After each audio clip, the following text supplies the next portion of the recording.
Hello everybody and welcome.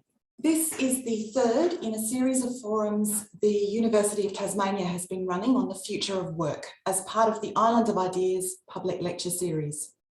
The theme for this forum is housing and communities in crisis.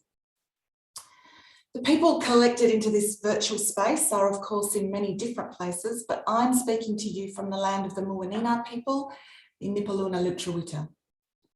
It's always important to acknowledge country, but never more so than when we are talking, as we are today, about housing. Because housing is about land, and that land always was and always will be Aboriginal land. Sovereignty was never ceded. That is the truth that sits beneath everything else we talk about tonight. And so I am on Muwinina land, and I acknowledge the Palawa peoples, their elders, and all First Nations peoples who are with us today. It always feels uncomfortable to turn from an acknowledgement of country to the mundanity of speaking notes, but unfortunately I do need to do so. My name is Dr. Kathleen Flanagan, and I'm a research fellow here at the University of Tasmania and attached to the Housing and Community Research Unit in the School of Social Sciences. This is, as I've said, one of the lectures and forums run as part of the Islands of Ideas series, which began in 2020, a year now burned into all our memories, as a way to connect communities around the collegial sharing of ideas and learning. These forums are run remotely, as is evident, and so I do have a bit of digital housekeeping to run through. You will see that your microphone, camera, chat function and raised hand function have been disabled. This is to protect people's privacy and also, I suspect, to keep me sane as I try to facilitate the conversation. There is, however, a Q&A function on your screen, and you are really welcome to use this to ask questions and contribute to the conversation.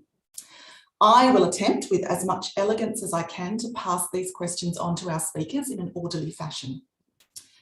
There are also going to be some audience polls during the webinar, and the first one should be coming up on your screens around about now. This is a getting to know you poll. It's easier for speakers if they know who they're speaking to, because they can then read the room and respond to the interests of the people who are in it. Finally, this event is being recorded and will later be made available on the university's YouTube and SoundCloud channels.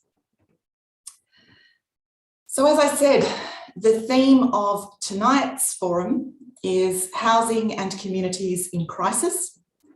And we are exploring this topic as part of a wider conversation on the future of work during and hopefully one day post-COVID-19. And in the interests of building a fairer future out of this period of intensive difficulty, grief and disruption. Things have changed, but they have changed in different ways for different people. Those changes have spread to our housing markets and the communities that those markets should be about. And tonight, with the help of three expert speakers, we are going to look at those changes, how they're playing out, what they mean, and what we can or should do about them. So a particularly warm welcome to our speakers, Dr. Maria Yanotti, Senior Lecturer in Economics with the Tasmanian School of Business and Economics here at the University, Danny Sutton, the CEO of Colony 47, and Professor Shelley Mallett, Director of the Social Policy and Research Centre at the Brotherhood of St Laurence in Melbourne, and Professorial Fellow at the University of Melbourne. And we will begin with Maria, whose research looks at the economics of housing and real estate, particularly in regional communities. Maria. Thank you very much, Kathleen, and thank you for inviting me to be part of this conversation. So I will start today with an overview of the housing market. And as you were talking,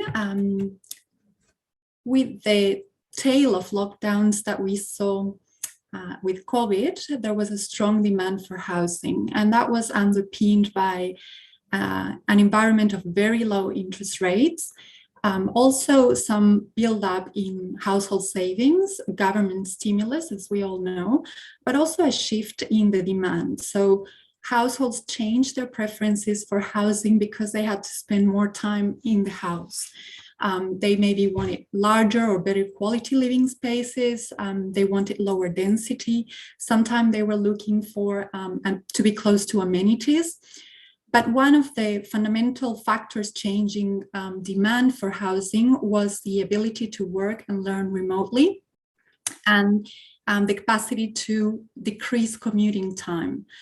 Some other factors were closeness to networks and community, and an important factor that had been playing even before the pandemic was affordability.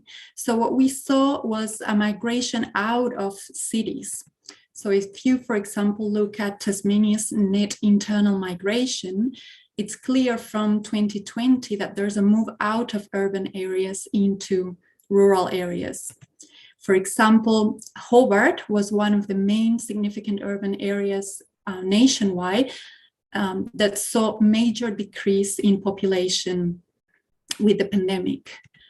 And if you look at the change in estimated residential population between 2020 and 2021, the top 5 areas that received higher residents were Rokeby, Brighton, Point Bill, Longford, East Launceston, St Helen and Scamander, while the top 5 areas that lost residents were Launceston, Sandy Bay, Moona, Hobart and West Moona. So this speaks to an affordability issue. And these changes in migration were reflected in housing prices. Hobart saw a very small monthly growth, but had the first negative growth last month between March and April, last period reported. However, we see that regional Tasmania is still showing growth. And overall, the regions Australia-wide are growing. Now, nationwide, there's been the first monthly decline in the national home value index since September 2020. So there's a loss of momentum in housing conditions over the remainder of this year and into 2023, particularly for cities. And regional Australia is still growing, but has shown a peak in growth rates for January 2022. Now, regional markets like Tasmania will be somewhat insulated from a slowdown in housing values because of the ongoing imbalance between supply and demand that we will shortly touch on.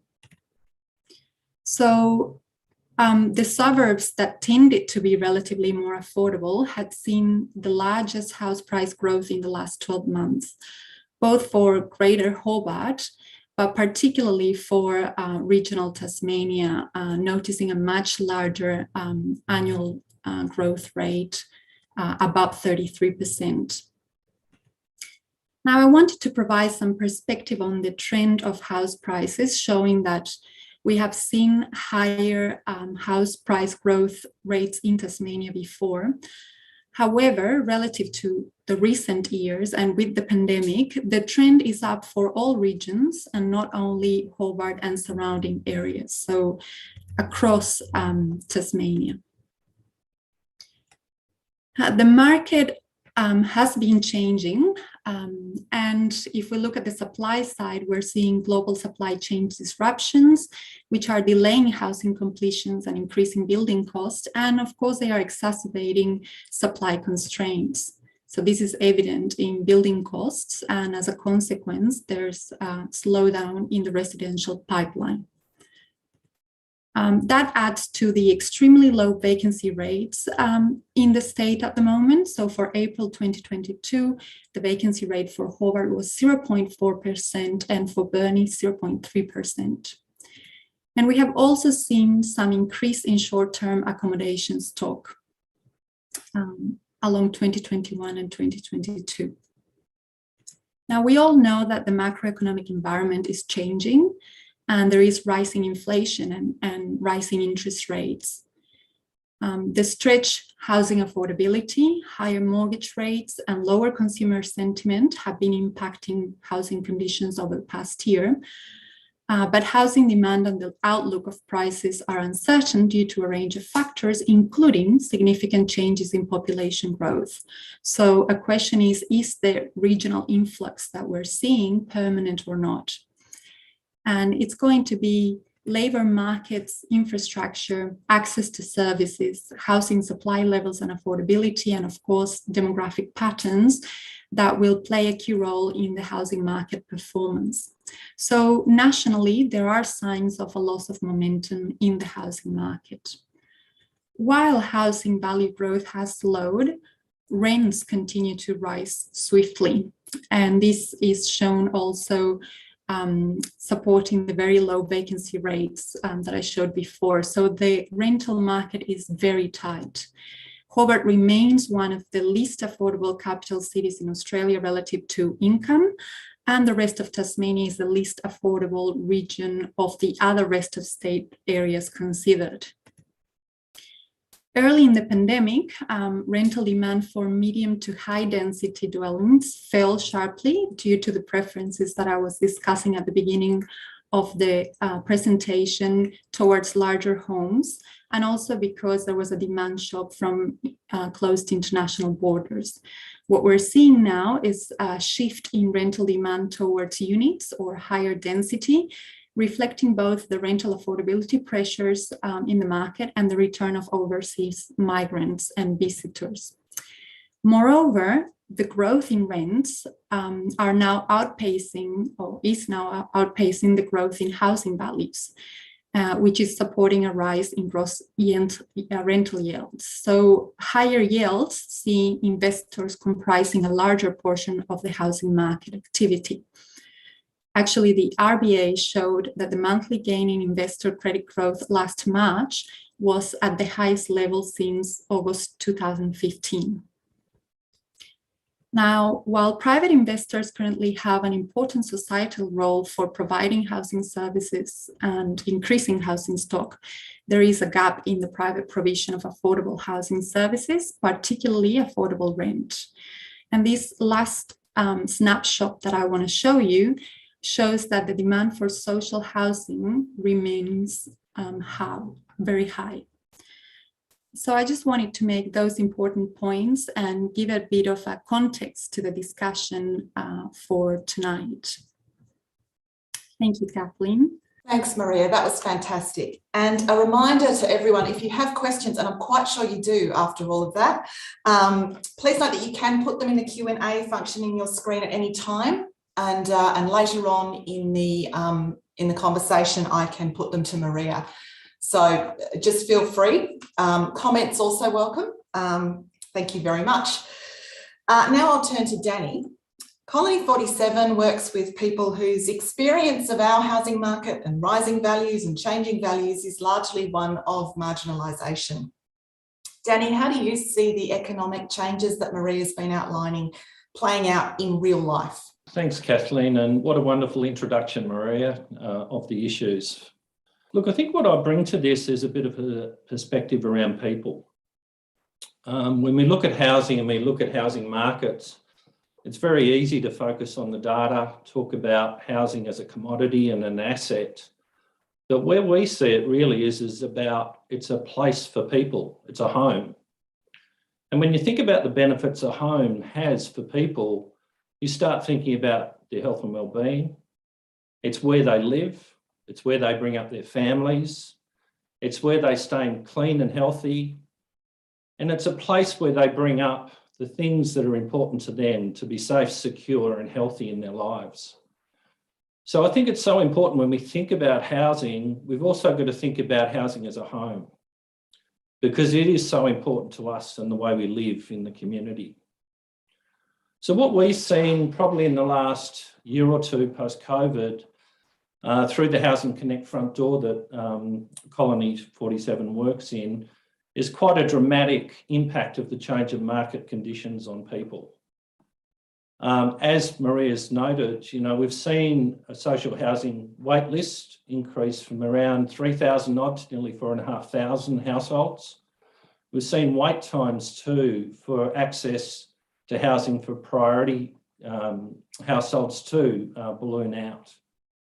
And I think when we look into this and we really look at the issues that are driving this from the people side, is that as prices have increased, as rentals are now going up and continue to, the affordability of rentals and accessing a home becomes more and more difficult for people who are on low incomes or on welfare payments.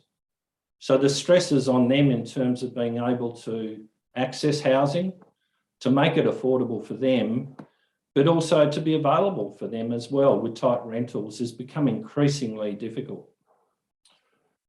So the solutions to these things aren't easy, but I think this is the opportunity that we have in front of us right now about really leaning into the issues that we've got in front of us, however difficult they are, and get a community conversation around what's next, what really can we do? And when we think about the market and we think about the people, we do look at the most in need, people who are primary homeless, people who may be fleeing domestic violence, young people who may have left home and are living on couches. These are the true faces and the impact on people of the housing market. But what we've seen too, probably in the last certainly year or so, is that with increasing prices, with increasing rentals, with lower availability, is that the conversation's now moving from a conversation about homelessness and primary homelessness to a conversation that's probably happening at every dinner table across the country. And the way I'd put this is that the people who are impacted by housing are not just people who have been the traditional social housing clients. Housing is really now an issue for everyone. And to sort of put that in context, I've really thought about this in terms of my own life in the last probably 12 months or so. When I sit around my dinner table and my family, my wife works in an automotive dealership. She's an HR professional. And one of the big issues they've found with no migrants being in the country is that there's a real tight market for access to technicians. Generally, the way that be approached is that they'd be out looking for migrants to come into the state to fill those roles. But at that time too, they're walking into a market with potentially 0.6 rental availability and quite high rentals. So it's not just about a simple solution anymore. Housing has become a major barrier, even for that economic movement across the country. Recently, with a couple of our staff members who are fully employed in great jobs, great referees, very secure employment, we've seen one who's lost a housing rental lease, who was within days of homelessness and looking to sleep on a couch, who recently found a rental. We've had another staff member too, who lost a rental and actually went into a caravan park recently simply because she could not find a rental. And probably one of the toughest for me in this sort of really thinking about the voices and how broad this is I sat down with my 22-year-old son the other day and we were talking about him. He's just about to finish his university degree in education. He's currently working 3 to 4 days a week. And he said to me, "Dad, do you think I will ever be able to own a home?" And it's amazing how important those voices are in us considering these issues. They impact all of us. And while we reflect the needs of people that are most in need, I think the reality is that this debate is much broader. It is a rising tide in terms of the impact. And I think the solutions need not to be just about today. They've got to be much more far-reaching. So our view at the moment is we're calling on governments really and other parties to come to the table to really think about what are the things we can do in the short term to address some of these difficulties. We see things like underutilised stock in the market at times. We see a very big shift towards short stay accommodation. And we also see with rentals in the state, often on 6 to 12-month leases or 8 to 12-month leases, that there's a high degree of insecurity of renters. And also the current rental laws often don't give them much protection. But in the long term, we've got to lean into really those voices and think, what is the long-term solution? And for us, it's about really thinking about What do the different needs of the community, how are they being articulated? How do, as a young person, think about their future in terms of housing? What is the transitional housing available? Who's going to be able to put forward a plan that can address those needs? And for us, it's an obligation, I think, not just to look at the issues and the problems, but it's about understanding the causes so that we can now move into a dialogue around solutions. There is no doubt there's a lot of pressure in this market at the moment based on increased prices and rentals, but ultimately we need to be finding solutions for all those voices going forward. Thanks, Danny. That was a really vivid and moving picture of what's happening at the coalface, which I kind of didn't want to interrupt, but we have to move on to Shelley. Shelley's written extensively on homelessness, and she works with an organisation, the Brotherhood of St Laurence, that has a really long and proud history of working to overcome poverty. Shelley, how do you see these issues? Thank you very much, Kathleen, and thank you to the University of Tasmania for the invitation to speak. I'd like to begin by acknowledging the traditional owners of the land on which I meet, which is the Wurundjeri people of the Kulin Nation, and to pay respects to elders past and present and emerging, and to acknowledge that the land on which I'm speaking from has not been ceded. And just to say how thrilled we were here at the Brotherhood, and me personally, that our new government have really prioritised the constitutional recognition of the voice to Parliament through recognition of the Uluru Statement of the Heart. So with that, I've been asked today to reflect a little on my experience, and particularly in relation to youth homelessness.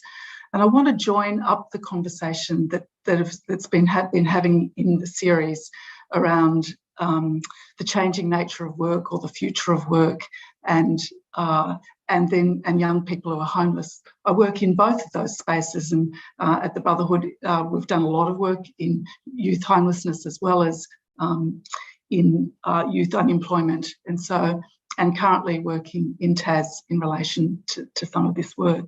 So when we think about the future employment and education and training prospects for young people in Tasmania who are homeless or service connected, they might be in mental health services, they might be in out-of-home care, they might be in the justice system.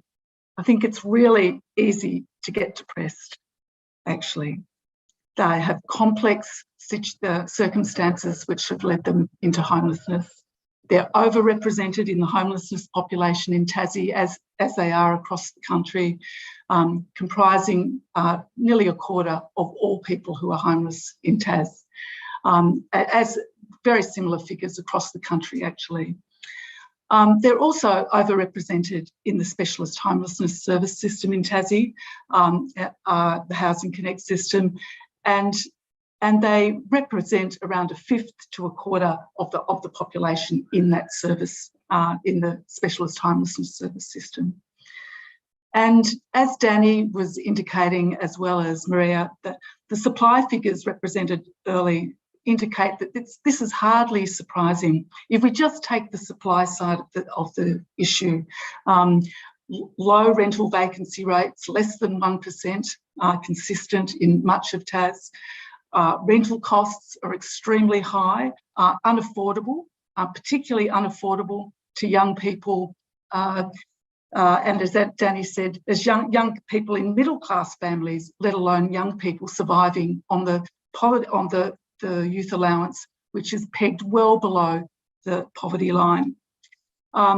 There's a lack of supply, a critical lack of supply of affordable public, as well as private rental options and crisis accommodation and supported homelessness accommodation. And these young people's housing and living options are compounded by low income, which is significantly below the poverty line. But the challenges facing young people, and homeless young people in particular, just don't stop at their housing needs. Like their housed and their homed peers, these young people must also navigate the changing nature of work on the back of a global pandemic. Most of these young people who are in the homelessness system we know are marginally or unattached to employment, education and training. Many leaving schooling well before year 10 and with literacy and numeracy challenges, and many have had little or no access to vocational guidance, which is really critical. And so in many ways, they're facing the perfect storm, which COVID only amplified with an array of complex and interconnected issues, including mental health, the shadow pandemic, transport issues, etc. When we think about what the pandemic has done for young people in general, but also homeless young people and service-connected young people in particular, it's made their transition to work even harder, especially, as I say, those experiencing disadvantage. Young people have an unemployment rate at double the amount of the general population, and disadvantaged young people even higher than that. Aboriginal and Torres Strait Islander young people are among those least likely to complete Year 12. Young people didn't do well out of the global financial crisis, and so they were disproportionately affected by that crisis. And again, they've been hit hard by this recession. So Australia's youth unemployment rate peaked at 16.4% during that time, and the underemployment rate peaked at 24%, which is a really important figure to really take account of, because it means that young people aren't getting the amount of work that they need to build a good life for themselves. And young people in long-term unemployment has become even more amplified, meaning with impacts not only now, but also on their future earnings and salaries, etc.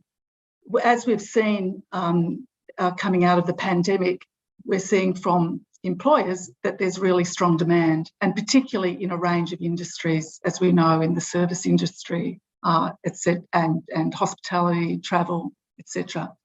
But the critical thing to understand is that young people aren't actually benefiting so much from that demand from Australia's and Tasmania's growth industries. So in the services industry, young people comprise only 9% of the health and social assistance workforce. It's a pretty staggering number. In the professional industries, young people comprise only 7%, despite 46% of Australians aged 25 and under holding a tertiary degree. And plus, industries most affected by the rise in part-time employment, so the retail, trade and accommodation and food services, are the same industries with the largest share of employees aged 15 to 24. So you can see young people experiencing homeless have got a world of pain to face in terms of navigating the housing market, as well as the labour market. I think it's important in this conversation to say something about vocational education and training, because this is the real story that we must come to terms with in thinking about the future of work for young people and homeless young people in particular. So in Tas, vocational education attainment is above the national rate, though Year 12 completion and university qualifications and attainment is well below the national rate. Tassie has historically high youth unemployment compared to the rest of Australia, and it's not likely to improve with the increasing demand for higher skill level occupations. In particular, there is a significant disparity of educational attainment between metropolitan areas and regional areas of Tasmania. And the combination of the deepening digital divide and public transport makes it a really difficult situation for young people. So, what can we say about this? I think my observation would be is that it's easier to see in the hole in the donut rather than the donut itself. And what do we mean by this? Well, it's really easy to see the kind of problems facing placing young people both in the labour market and in the housing market, and to have a sense that those problems are insurmountable. But I think the challenge for us is to think, what would it mean and what would it take to get from the hole in the donut to the whole of the donut? That means the body of the donut as well as the whole. Because unless we get to the whole of the donut, we're going to be stuck in a social policy kind of inertia, which says that this problem for these young people who are the future of the Australian community and building the Australian community is too hard for us all. And my strong contention is that it's not. So what would it mean to lift our gaze from the void in the centre to that donut itself? And fortunately, in the pandemic, a lot of people gave a lot of thought to this very issue around a range of problems, including homelessness and including employment and including youth homelessness and employment. And there was really a convergence of thinking about what should be the social policy and economic policy levers and how we should go about enacting them. And just to say something about homelessness first, and then I'll say something about employment and then the means by which we might get to it. In relation to homelessness, there was a real recognition that we actually had to have some disruptive change. And part of that disruptive change, which Danny and others have been leading in Tasmania, is to really see these young people first and foremost as young people first, as young people making a transition into a thriving world of work, etc. Not to see them as homeless first. And that mindset shift is really important. Seeing them as young people first means that we need to pay attention to those transitions that they're making as young people, those connections to education, training, work, etc. And we have to instill within our homelessness programs deep connections to the educational institutions and the training institutions and the employment services that are going to connect those young people into the world of work and the capacity to sustain themselves into the future. They're not the only connections that we need to make, but they're some of the critical ones. We also need to connect them into community. And this is one of the things that the literature around homelessness and homelessness service system reform really pays attention to. It says that we have to join up the different policy levers from income support to employment, education and training, and then to the health and wellbeing supports that are absolutely critical to achieving that transition, and that we have to intentionally build those connections between those different policy domains in government and then find ways to hold government accountable for making sure that those connections stick. So that's in homelessness policy. In employment policy, the same things occurred. And when you look at what the international bodies have been saying and calling for the employment interventions for young people, they've been saying much the same thing, actually. They're saying that the only way to fix these sorts of problems is to get key sector collaboration. It's not sufficient just for government to be driving the reform.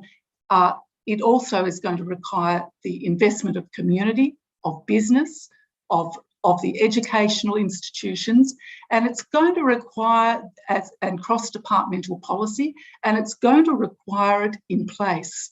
And this place bit of the story is really at the heart of a lot of the way that policy is thought about in Tasmania, and for really good reason, because the real jewel in the crown of policy and policy implementation in Tasmania are those deep connections and networks in place. But what the international research and evidence, having scanned across countries across the OECD, is saying these are the ways that we've got to find to work in relation to employment. So we're hearing a story in homelessness and homelessness about policy reform. We're hearing a similar story in employment. And we are also hearing it in the social and economic policy literatures around the critical role of government in stewarding those reforms, ensuring the join-up of these kind of responses, but then allowing communities themselves and devolving power to communities themselves to enact their capacity to have agency and join up the effort in communities to shape responses that are going to be really adapt to the needs of young people, employers, industry, service providers in those places to get the maximum benefit and outcome.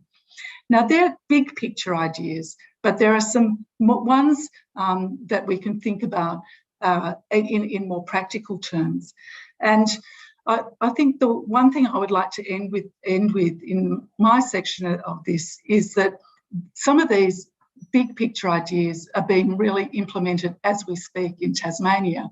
They're formative. They're through the Housing Connect reform that Danny's a part of and others, which are really trying to see how we can bring a community integrated response to homelessness demand while not overlooking the critical issues of supply, but not being so captured by the crisis that we can't attend to the solutions that we must try to put in place for the medium and longer term. And then in Jobs Tasmania, what we have is the government-funded regional jobs hubs, which are trying to enable communities to bring together industry, local government, employers, employment services providers, and critical other community members to shape solutions that are going to meet workforce demands in local communities, but also the needs of disadvantaged job seekers like homeless young people. And there are some really forward thinking about how we might do it. So there are some green shoots in the policy landscape in relation to how we might think about the future of work for homeless young people. And they're green shoots that are being seeded in Tasmania itself. So thank you. Thanks, Shelley. That was great. And as a parent, it really focuses the mind to think about what's happening for our younger people. As everyone on the panel braces for the onslaught, I'll remind the audience of the Q&A function. Please post your questions and comments there at any point, and I will do my best to convey them into the discussion, although I can already see that it's going to be a challenging task to get through everything. There's a lot of diverse voices already appearing in the Q&A box. So I'm going to start from the top for simplicity's sake, although we might then bounce around a bit after that. And the first question is for Maria. And it's from Richard, and it's: how do we explain that at a state level, the housing market has remained extremely tight, despite the fact that population growth is pretty flat?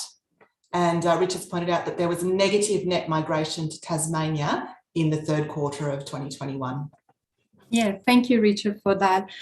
Yeah, I think that it's all those factors that I mentioned at the beginning.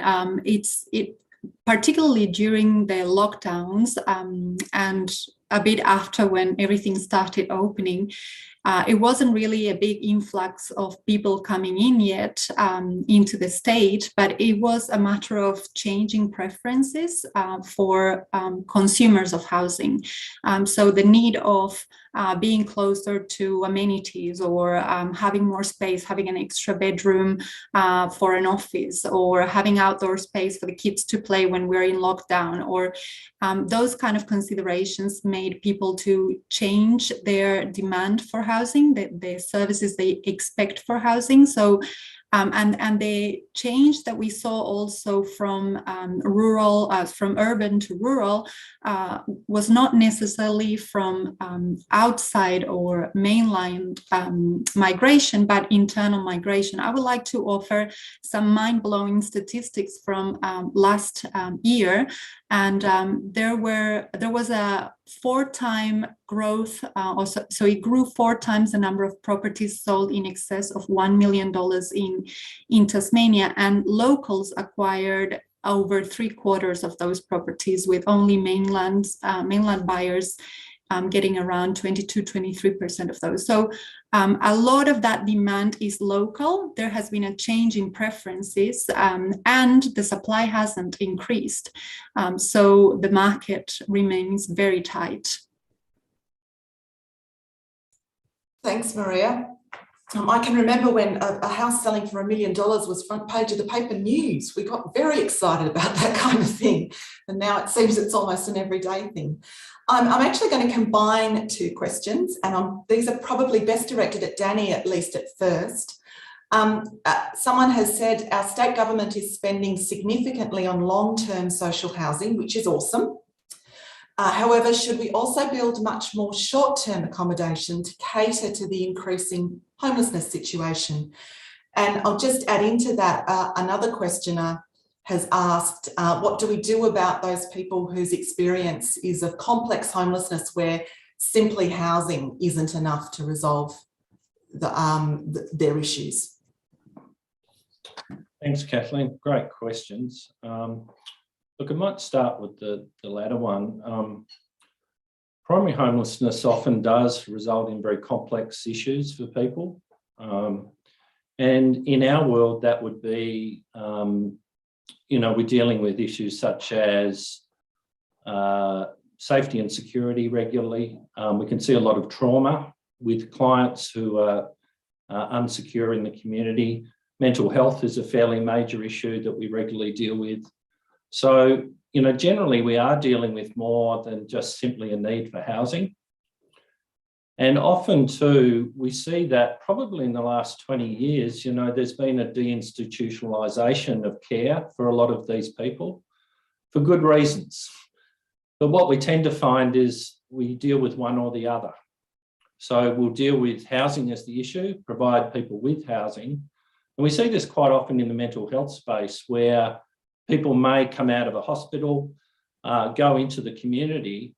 They need to reconnect with the community. They need to reconnect with their GPs. They reconnect with their friends, their peers. Often things like medication management is very critical for them in terms of stability. And that often requires some psychosocial supports as well. So not just simply giving someone a set of keys. We do see, particularly with this Premier, I've got to say in Tasmania, a very open ear to the issues, particularly around mental health. And I've got to say recently they've invested further in a program called HASI, which does that, provides psychosocial and clinical supports for people in the community. So look, I think the government is now becoming much more aware, but it is a very complex issue. And I think with complexity, we need to look at the person as well, not just the house. And it becomes really important that we do that. I think in terms of the long and short-term supply, when we look at it, really probably for the last 6 years I've been involved, what we've really seen is that the rate of build of housing in the community across the whole need hasn't been met. And often really where you talk to the MBA on HIA and people like that, the capacity in the market in Tasmania is probably only 2,000 to 3,000 houses a year. And the people building social housing are also competing in that market. So it's a very difficult market often to plan to build, get the land use, get the planning done, then get the builder, then get things in place. It can take years for that to occur.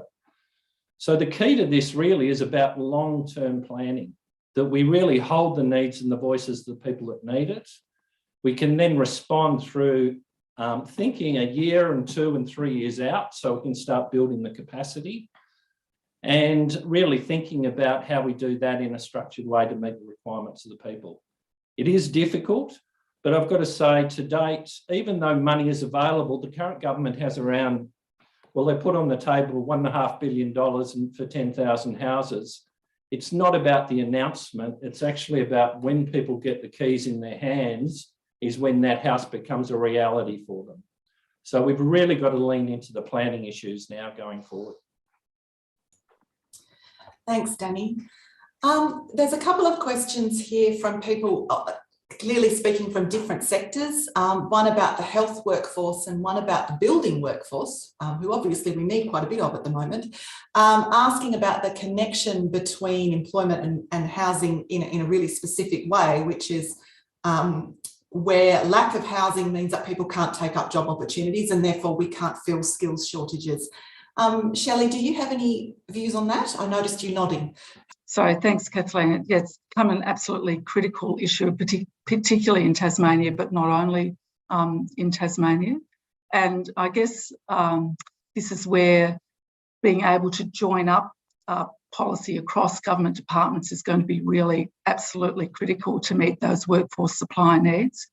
And it touches a bit on the question before. It's sort of like we need a two-speed response. We need a short-term response and we need a longer-term response, which is going to require careful planning. And it's going to require that planning that's going to say, where are we going to put our some of our low-income housing stock such that we can keep people in communities to be able to build their own livelihood in the industries like construction or a number of other ones actually that are really struggling to get a workforce. In the short term, as Danny says, expediting the planning kind of approvals, going to be really, really making available land,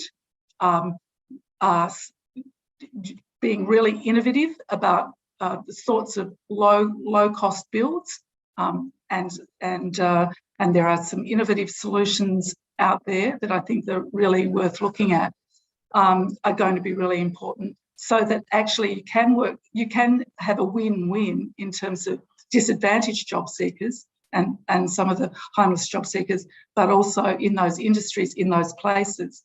But that really takes a lot of drive, and it takes drive at the level of community to join up the effort and to be pushing upwards to government, really making the case that these are in a concerted way, that these are the issues that need to be solved for and need to be solved for in a timely way, which is why all of the literatures around the policy solutions are pointing to the critical involvement of those voices from place, of industry leaders, of business leaders, of community leaders, of service provider leaders, saying, we've got a shared problem here.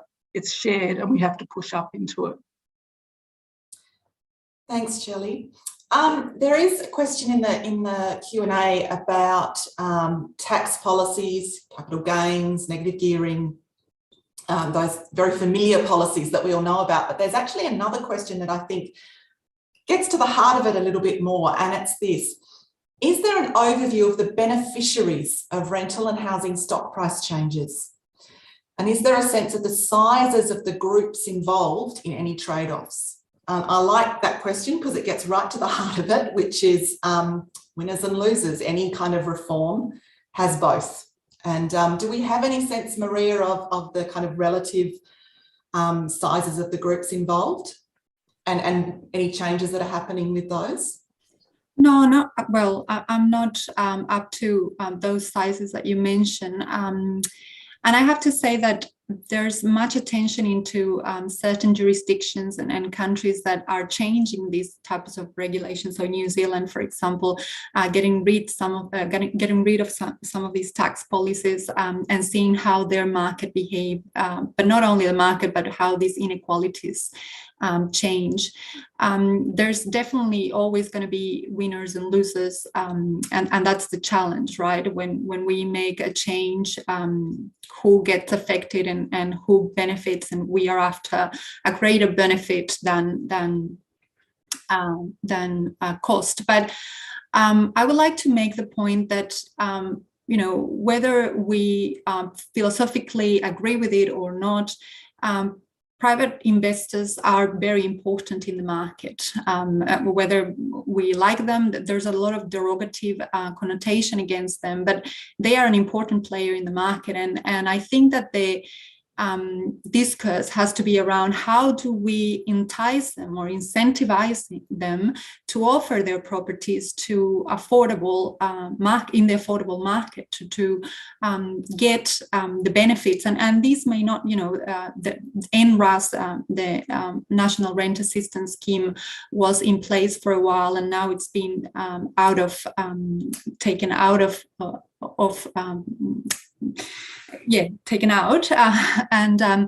but there are other schemes, and sometimes it may be about the social motivations as well, and not only the financial motivations that we have to entice investors to work around. Many of us may be residential real estate investors through our superannuation, and we're not aware of it, right? But super funds are investing in green businesses, and maybe we can think of a rental affordable market with social motivations and not only financial motivations. Thanks, Maria. And as an aspect of investment, I would be remiss if I didn't acknowledge that we've had quite a few questions come through about the impact of short stay accommodation, and that's obviously a particularly pertinent issue for Hobart, but also for other urban centres. Danny, you're looking like you might have things to say. I just think it's reinforcing Maria's view. Look, the private market is very important, particularly in Tasmania. Currently, where we place people in housing out of Housing Connect today, we place more people in the private market than the social housing market. So it's so important that we don't ignore that, I think. And the other thing is, look, I think investors will always have a role. They do play a really important part of how we do things in the community. And to reinforce too, look, with the change of government recently, we've got a Prime Minister who's very committed to housing. And I think the government really nationally is looking to see how it can have a bigger impact in terms of being an investor, a stimulator of the conversation as well. So, the private market's important, but certainly the social housing and the government funded housing is going to be critical as well. And just on that, with the change of government, what we now have is a commitment to the development of a housing Housing Australia, which is going to monitor the supply of stock across the country. We used to have that in place, and then we lost it. But it's a critical part of the equation, because if we don't know what the shortfall is in our states and territories, then it's really hard to press for a sort of supply side equation that's actually going to meet the need. So that is one really good benefit of our outcome of the election. And Maria, do you have any thoughts? I know you had a slide on short stay. Yeah, so look, I acknowledge that short stay accommodation has been growing, and of course these are properties that are taken from the private market, private rental market, into the tourism market, and there's this dichotomy, right? Of course, this is displacing permanent residents, but at the same time is bringing in tourists and stimulating the economy in that sense. So it's this tension between the two, because clearly there's also not enough hotel or accommodation stock to satisfy the demand, which unfortunately it's not a permanent demand, right? It's ups and downs when they are needing. So this is something that a lot of touristic destinations suffer and struggle with, and it's important that regulations are in place. According to the statistics that I've seen, around half of the short stay accommodations registered are also owner-occupiers. So it's people that are sharing a room or something. So in that sense, that doesn't take too much. Well, it does take a bit of the supply out, because you can rent a room to a permanent resident. But clearly the other half, it's stock that it's moved out of the market, making the shortage of supply even worse. Thanks, Maria. And I have been doing a very bad job of chair because I just glanced at the time and realised that we're almost out of time. I just want to, there are too many questions to get to, and thank you everybody for showing such enthusiasm and interest. There are a couple of questions in here about whether the current model of delivering social housing is the right model, or whether we need to return to the good old days, bad old days. I guess it depends on your perspective, of having a kind of a larger state government department that was responsible for producing homes and in the Tasmanian context, employing the builders to do it. We are seeing some reforms to social housing in Tasmania. Danny, what are your thoughts on whether that model and what that model needs to be able to deliver? Yeah, so the state government recently announced that it's going to set up a separate authority called, I don't think they've named it yet, but it's a new housing authority. The reason they're doing it, I think, is that, they're probably sitting on 12,000 homes across the department and the community housing providers in Tasmania. It's actually a very big stock. And it also, in recent times, it's probably had a very big increase in its asset value when you think about prices of properties. Previously, the assets used to sit in the balance sheet of the government as a whole, so it was really not utilised probably as effectively around the needs of housing. So I think the idea is that they'll bring it into the authority. The authority can then use that balance sheet to borrow, to do a whole raft of things that probably wasn't able to do as easily.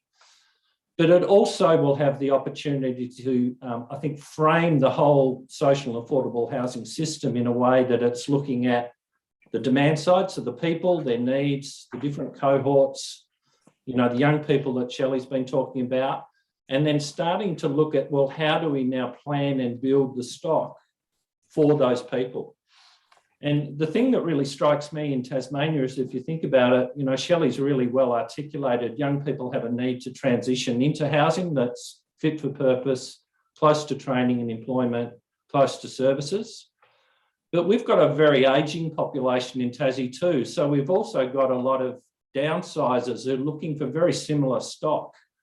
But when you look at the middle of our housing market, there's very little apartment unit complexes, with intensive living close to cities, which is actually where a lot of the demand is.